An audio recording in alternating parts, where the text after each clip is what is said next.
Když rodič pomlouvá před dítětem toho druhého, když táta pomlouvá mámu nebo máma tátu, tak to dítě neslyší jenom kritiku druhého člověka, ale vztahuje si to i na sebe, protože ho to bolí.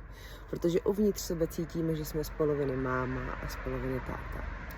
Takže pokud si vyrůstala jako to dítě, před kterým se rodiče navzájem pomlouvali, tak dneska můžeš mít možná potíže s rozhodováním se, protože vybrat si jednu nebo druhou stranu je pro tebe prostě náročný. A může se to týkat i vybrat si obyčejných věcí, ne mezi lidmi. Jsi na sebe možná příliš kritická a možná často v hlavě slýcháš věty já jsem jako máma nebo já jsem jako táta, protože si to přesně slýchávala od rodičů. Mohla si slýchat, táta se vzteká, ty jsi stejná, nebo táta nic nedotáhne, dávej si na to pozor.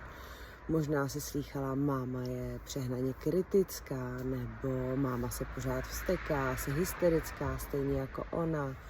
A někdy to rodiče neříkali tobě, ale jenom to říkali o tom druhým. A někdy právě používali ty výrazy, že jsme stejní jako ten druhý rodič. A ukazovali ty věci, které vlastně na něm nemají rádi. Ale tomu dítěti to způsobuje bolest. Způsobuje mu to zranění, že na něm něco odmítáme, že není plně milovaný, tak jak by chtělo a dítě touží jenom po lásce toho rodiče nebo obou rodičů, protože to je pro něj to bezpečí. A když ho nemá, tak si hned začne myslet, že je teda s ním něco špatně, že ono udělalo něco špatně, že nesplňuje ty požadavky, že by se mělo změnit nebo třeba nebýt.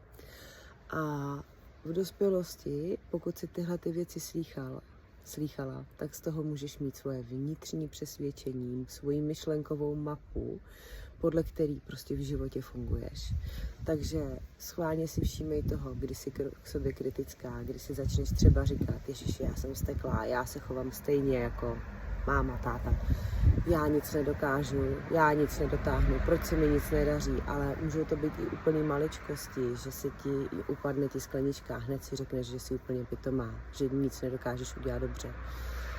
V těchto případech to je ta myšlenková mapa, kterou vytvořili ty naši rodiče, kteří říkali ty v uvozovkách pravdy a my jsme si je vzali za svý, protože dítě si to prostě za svý veme.